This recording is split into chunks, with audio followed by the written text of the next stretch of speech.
Buku yang sedang Anda pegang ini, bukanlah hasil karya seorang ahli profesional tetapi buah tangan seorang amatir Hirkan, karena memang tidak dimaksudkan sebagai semacam textbook sejarah, maka baik susunan, penyajian maupun cara-cara penulisan, sebanyak mungkin diusahakan bersifat populer. Banyak alasan mengapa saya akhirnya mengangkat pena menulis buku ini tetapi tidak usah dibeberkan di sini. Lebih penting lagi ialah tujuan yang ingin dicapai penulis, yakni, pertama-tama sebagai sekedar sumbangan kecil pada generasi muda khususnya dari Sumatera Barat semoga mereka lebih banyak memberi perhatian pada sejarah daerah mereka. Kedua, agar buku ini kelak disusul oleh buku-buku sejarah Minangkabau yang jauh lebih bermutu sebagai hasil penyelidikan putra-putri daerah sendiri yang mendalam. Tanpa bantuan dari berbagai pihak, tentu saja buku ini tidak akan dapat terbit dalam bentuk yang sekarang. Pertama-tama saya ingin menyampaikan terima kasih dan penghargaan saya kepada Prof. Dr. Harsha Bahtiar dan Dr. Taufik Abdullah yang telah berbaik hati membaca naskah dan memberikan banyak saran, petunjuk maupun komentar yang sangat berharga pada almarhum teman baik saya Saudara Anas Maruf. Saya berhutang budi untuk jasa-jasanya memperbaiki naskah terutama di bidang bahasa begitu pula tidak lupa saya ucapkan terima kasih kepada Ibu Min Jubar dari Departemen P dan K Bapak Der. Akhirul Yahya yang rupa-rupanya mempunyai banyak perhatian terhadap sejarah. Karena bagian terbesar bahan-bahan dipakat untuk buku ini ditelapat dari Perpustakaan Museum Nasional, maka pada tempatnya lah saya mengingat jasa-jasa dan mengucapkan terima kasih kepada para pegawai perpustakaan tersebut selama bertaljun lahun. Mereka dengan tidak bosan-bosannya membantu saya mencari buku-buku tua penuh abu, banyak di antaranya lak pernah dijamah tangan manusia selama setengah abad terakhir begitu pula bantuan dan sikap simpeik dari Kedutaan Besar Belanda di Jakarta, bagian kebudayaan dan alasnya pertahanannya sangat saya hargai seperti juga halnya dengan The Bentis Council Perwakilan Ecole Francaise der Tramonen, Dinas Purbakala Depedanka dan Arsip Nasional, maupun instansi dan perorangan lainnya yang tak dapat disebut satu persatu. Tetapi di atas semuanya ini terima kasih terbesar penulis ditujukan pada istrinya yang tidak saja mulai sebagai penganjur tetapi telah mendorong hingga akhirnya saya berhasil menyelesaikan karya ini. Sebab, tidak jarang selama penulisan naskah, timbul saat-saat membimbangkan hati atau frustrasi disebabkan berbagai hal. Jika dalam buku ini, karena beberapa perhitungan dipersingkat jika dibandingkan dengan naskah aslinya ada bagian-bagian yang tidak selaras atau mungkin bertentangan dengan pandangan Anda apalagi kekeliruan yang mungkin terdapat di sana-sini, saya dengan segala senang hati sedia membicarakannya dan meralat kalau perlu. Jakarta, Desember tahun 1980. Penulis, Petai, lokasi yang diketahui hingga sekarang mengandung benda-benda bersejarah. Kerajaan Minangkabau. 1. Sirocok di Sungai Lansek. Jika Anda menyusuri Batanghari dari Jambi ke arah hulu, setelah mencapai kota Tanjung, sungai lebar ini menuju Minangkabau, mengalir di daerah yang oleh Belanda dahulu disebut Batanghari Distrikten dengan kota-kotanya seperti Padang Laweh, Sitiung, Sungai Lansek, Sungai Dareh dan lain-lain. Pada akhir abad yang lalu Batanghari Distrikten tidak termasuk Provinsi Sumatera Barat, tetapi masih merupakan daerah merdeka. Sesudah kekuasaan Hindia Belanda sampai ke sana, daerah itu dibagi dua masing-masing distrik Batanghari dan kota besar dengan ibu kotanya mula-mula di kota besar kemudian semenjak 1913 dipindahkan ke Sungai Dareh, termasuk onderafdeling Tanah Datar, Kresidenan Sumatera Barat. Melihat letak geografis daerah ini dengan anak sungai Pangean dan Takung sampai Sijunjung kemungkinan dulu namanya Kandi, maka jelas Batanghari merupakan jalan terbaik untuk mencapai pusat alam Minangkabau. Di samping tentunya lewat sungai-sungai besar lain dari pantai timur ke pedalaman Sumatera Tengah seperti Indragiri, Kampar, Siak dan Rokan.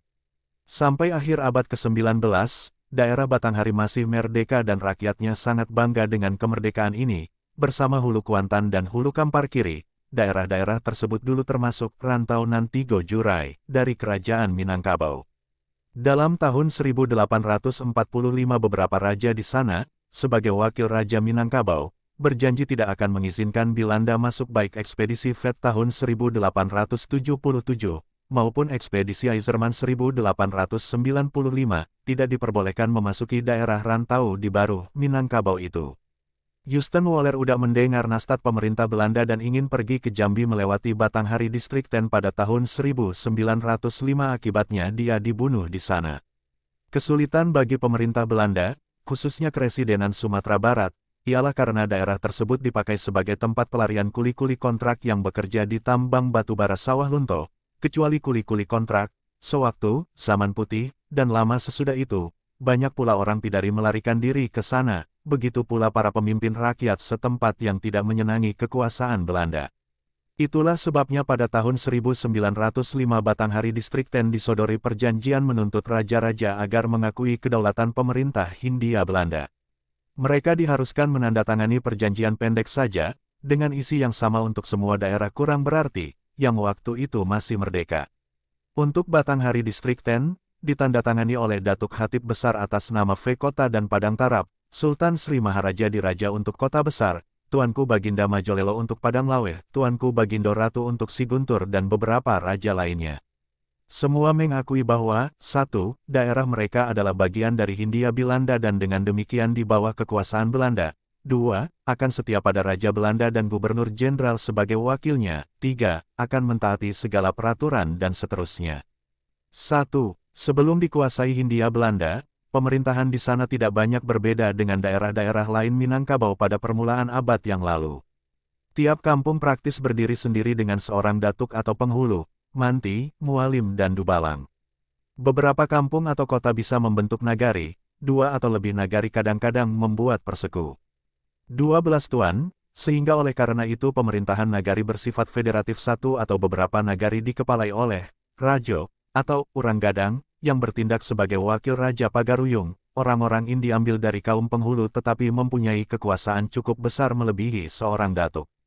Raja Pagaruyung walaupun diakui sebagai atasan, praktis sudah tidak mempunyai kekuasaan sama sekali dan hanya diakui karena adat dan tradisi saja di mana-mana. Sebaliknya, Raja di Pagaruyung sudah puas asal diakui saja sebagai yang dipertuan dan mendapat mas manah, tiap 3 tahun sekali dari rantau paling-paling. Tugas yang di Pertuan Pagaruyung tadi mengukuhkan seorang raja, atau menyelesaikan kalau ada sedikit perselisihan antara raja-raja kecil dan beberapa tugas lagi ini pun dilakukan kalau diminta ikatan sebetulnya praktis sudah tidak ada dan raja-raja di rantau tadi merdeka dalam undakan siapa yang kuat dapat membawahi lagi beberapa raja kecil di dekatnya adat istiadat setempat yang timbul perlahan-lahan lama-kelamaan mendarah daging, sehingga agak berbeda dari adat asal istana.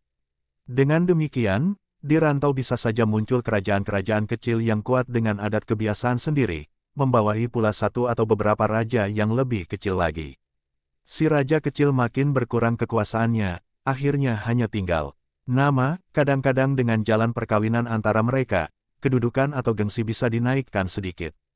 Tetapi dalam pemerintahan nagari, para penghulu atau datuk berdasarkan adat, tetap mempunyai suara yang harus didengar. Merekalah pengemban adat dan pada adatlah seorang raja terikat untuk bertindak. Raja yang melanggar adat, bisa saja diganti.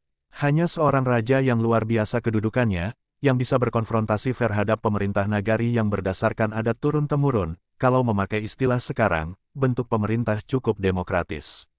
Antara raja yang satu bisa saja berselisih dengan raja yang lain, atau antara nagari yang satu dengan nagari lain, kadang-kadang, sangkato, bisa menimbulkan peran sedikit lempar-melempar batu. Ada beberapa yang luka menkin igi ngeluntak akbars didemelkan menadal semeta tehadek ale perang wentik mesina cakon tawis senal perang adelta merah odikel tindakan yang here dalan adef besitalal kedasne sas. Dat apretion slomirt salal kade saet ko, des. Nea miade ae dea todak ea. Ming es gens racinalon, part, in hoktan podan un. Neknatnel daehet dain senitanegon ce bat skare netemgat. Son steladus welegual patelia patali waot hendama. Wal al oudans esen lal ate os snongnen. Esirs ael insosisial arigioban kolal naipiau weitai. Gentan aderat ortasior bama m. Datik ahan ael logol triak desage bualer bateng pom latede sedas palingi yildus istan pos sate iya sak hak al ades 3 isarorak das 30 gaikan saawalok mafan dan sehangat el koehofacala fam piau selbado al meek an bol da hemjet da tetai esen gel salpea del den adsnat elece gener as ceter sans aretah dart dan adegan instertek yak gamen. Dowens ing.de mengpatang bertesar dan seluruh patuni muan nakonal fukarta jika ane mengpodung aunen langeng ke dalam, dicamala dia sembirt memendang bos salua berembut TLGN nelakan ea fangkan sekarang pan moninda dan baten rel dan tule elk. Ia kasial pekrin koil agelengi hagor stengil abut sae lalu dekal skata lulams mengugai truk anal hang oi denge masyen pong peden, ela alan agal rang taren alat sapen giengu rareng ce afmas. Ma ayangal sudal lans danal albanot, roka tapea nol sedeis madal badek degeskal igel balaahan, nia skn pamamenuk postas, bonae sebagan dal patung itu satal nengal inong hondel tutagi batanal stane sabe madah, koaean satu dahane soladon ala et padang rero kosil amovia kamdeng menale de abe ap esens dan betians melmaka ser salal rat serok tade de bawah sinar matahari yang terik memindahkan patung itu ke tepi sungai. Kemudian dengan bantuan rotan-rotan besar, diturunkan ke atas sebuah rakit yang telah khusus disiapkan. Tidak kurang dari 2 hari lamanya, rakit didayung perlahan-lahan dari Sungai Lansek ke Sungai Dare baru dari sini diangkut dengan truk besar yang dipinjam dari jawatan tambang batubara Ombi Lin di Sawah Lunto, ke Sijunjung. Dari Sijunjung dipindahkan lagi ke Bukit Tinggi. Diletakkan di atas sebuah bukit kecil di kebun binatang, dahulu terkenal sebagai kebun bunga, dengan muka menatap Gunung Merapi yang dianggap penting dan keramat dalam dongeng-dongeng rakyat Minangkabau. 2. Sekarang si Rocok berdiri megah di gedung Museum Nasional pada bagian bawah. Dapat dibaca tulisan kecil, Aditya Warman, Raja Pertama Pagaruyung. Siapakah Aditya Warman itu? Si Rocok sendiri tidak mempunyai tulisan pada dirinya, untunglah tidak jauh dari tempat si Rocok tidur, didapat bagian bawah kaki atau lapik, dari sebuah patung yang mempunyai tulisan terdiri atas 4 baris pada 3 bagian dan 1 baris pada bagian keempat. 3. Nama Aditya Warman sendiri telah dikenal para ahli sejarah waktu itu. Yang berjasa pertama kali menghubungkan nama ini dengan si Rocok, ialah 2 sarjana Belanda, Stutterheim dan Snitger, pada tahun 1935, masing-masing secara sendiri-sendiri. Kita terus menyusuri sungai itu dari Sungai Lansek ke arah barat. Akan kita jumpai sebuah dusun, Lubuk Bulan namanya, persis di utara kota kecil ini dan hanya beberapa kilometer saja, terletak Dusun Rambahan. Di sini kita dapati sebuah arca indah sekali, terkenal dengan nama Amogapaca. Cukup besar dan yang paling penting, bagian belakangnya penuh tulisan. Yang berjasa menemukan arca penting ini, ialah seorang kontrolir Belanda bernama Van den Bos. Penyelidikan selanjutnya dilakukan oleh seorang sarjana bernama Pleit dan yang berjasa menerjemahkan apa yang tertulis di punggung arca itu, ala ahli Belanda sangat terkenal, Profesor Ken.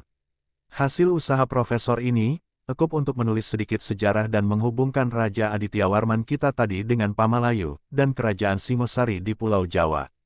Kalau Anda iseng-iseng berkunjung ke Museum Nasional Jakarta, tanpa masuk ke bagian dalam gedung sendiri, Anda telah dapat melihatnya. Dia ditempatkan kira-kira di bawah tangga ke lantai 2, sebelah kanan, banyak lagi peninggalan kuno didapat di daerah Hulu Batanghari, di Pulau Sawah, Lubuk Bulan, Batang Timpeh dan tempat-tempat lain.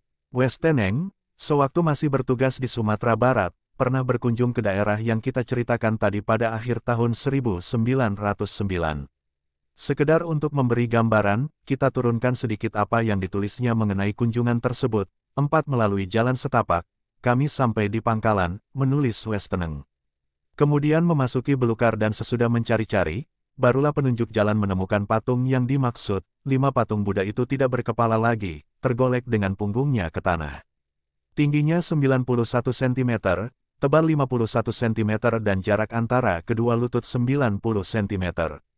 Beberapa ratus meter sebelum sampai ke tempat patung tersebut, jalan setapak tadi melalui sebuah punggung bukit dengan rawa di kiri dan kanan, sebuah saluran yang dibuat manusia, menarik perhatian kami, menurut orang-orang tua di sana, namanya Parit Pendek dan dibikin dahulu kala. Kemudian Westeneng mengunjungi Rambahan untuk menengok Amogapaca. Rakyat setempat menamakannya Barhalo, berdiri di atas sebuah bukit yang menurut penulis itu, juga buatan tangan manusia. Kalau tanahnya digali sedikit saja, meneruskan Westeneng, akan ditemukan semacam bata Gebakenstein. Sebuah dinding persegi panjang, memang dari tanah datar tempat Barhalo tadi ditemukan. Tidak akan mengherankan kita, tulis Westeneng, kalau dahulu kala di daerah Sungai Pangeang memasuki Batanghari, di atas sebuah tanjung kurang lebih 25 meter tingginya, berdiri sebuah candi kepunyaan orang-orang Hindu yang pernah bermukim di sana. Apa yang diduganya itu, memang tepat sebab di sana dahulu banyak terdapat tempat ibadah Hindu. Kemudian Westeneng meneruskan perjalanan ke Sungai Lansek untuk melihat patung besar si Rocok.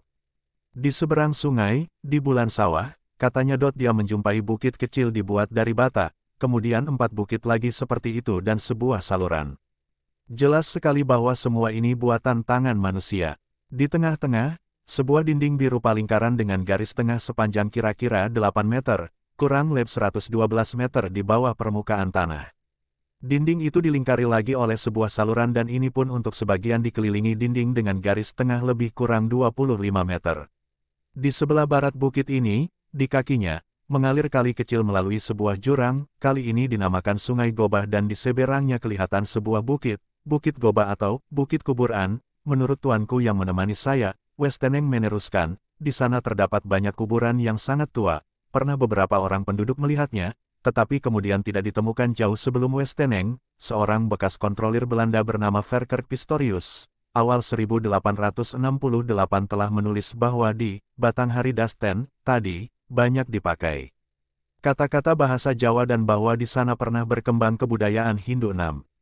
Daerah yang baru saja kita gambarkan di muka, dahulu merupakan daerah makmur dengan kegiatan ekonomi cukup tinggi dan merupakan suatu pusat perdagangan, terutama lada dan emas, yang banyak dikunjungi bangsa asing. Seorang pegawai pemerintah kolonial dulu, bernama Damste sewaktu masih menjabat aspiran kontrolir di Sijunjung pertengahan kedua abad yang lalu, pernah mengunjungi daerah-daerah berbatasan dengan Batanghari Distrik 10 yang kita sebut tadi. Yakni 12 koto yang dulunya termasuk rantau Batanghari dan ditaklukkan Belanda, Letnan Kolonel Van Swieten, tahun 1845. Damste mengunjungi banyak desa di sepanjang Batanghari 7, sedikit di barat daya Pulau Punjung dan Siguntur, sekarang merupakan daerah terbelakang, tetapi, menurut Damste, rakyat di sana masih ingat pada zaman emas dahulu, sewaktu masih banyak berdiri rumah besar dan bagus dari kayu, rakyat setiap hari makan nasi. Para wanita dan anak gadis penuh perhiasan. Sewaktu penduduknya jauh lebih banyak, Batanghari seakan-akan kuning airnya karena pendulangan emas. Aspiran kontrolir itu dalam peninjauannya, juga berhasil melihat apa yang disebut pamanahan, yang masih disimpan baik oleh beberapa keluarga ternama. Yakni pusaka dari nenek moyang yang mereka anggap keramat, dibungkus baik-baik dan disimpan di loteng rumah. Membuka pamanahan, itu pun dilakukan dengan hormat dan hikmat sekali. Hati-hati, di atas asap kemenyan, salah satu pamanahan yang disaksikan Damste ialah milik Datuk Rajo Bandaro, tiang panjang Muara Sangir berupa senjata dinamakan Tumbak Majapahit. Begitu juga alat-alat lain seperti pedang dan keris, kemungkinan besar sekali berasal dari Jawa, dibawa ke sana selama Pamalayu. Selain itu dia juga menyaksikan benda-benda lain dari porselen berbagai bentuk kendi, piring, mangkok, dalam bentuk binatang kecil seperti singa, burung dan lain-lain. Semua berasal dari Tiongkok dibawa oleh orang-orang Cina yang datang ke sana untuk berdagang lada. Begitu pula barang atau alat-alat berasal dari kebudayaan Hindu Jawa berbagai bentuk, kebanyakan dari tembaga seperti yang dilihat Damste di rumah keluarga Datuk Tan Penghulu, tiang panjang dari alai. Di antara Ombak Kubu dan Muara Sangir, Damste melihat bukit kecil di pinggir Batanghari yang dikenal penduduk sebagai Guguk Gadang. Mungkin aslinya berupa sebuah kuil Hindu yang telah tertimbun sebab di dekatnya terlihat banyak batu bata berbagai ukuran. Kesimpulan yang kita dapat dari semua ini, ialah bahwa Batanghari dahulu banyak sekali dipergunakan para pendatang. Dan bahwa di daerah tempat si Rocok ditemukan, di situ rupa-rupanya mereka bertempat tinggal dan merupakan pusat kerajaan Hindu berabad-abad yang lalu. Tetapi untuk sementara, kita tinggalkan dulu daerah di mana si Rocok pernah tidur dengan nyenyaknya selama berabad-abad. 2. Beberapa prasasti. Sekarang kita berkunjung ke pusat alam Minangkabau yang Baluhak nan Tigo, Tanah Datar, Agam dan 50 Kota, dan Balareh nan Duo, Topiliang dan Bodi Caniago. Kita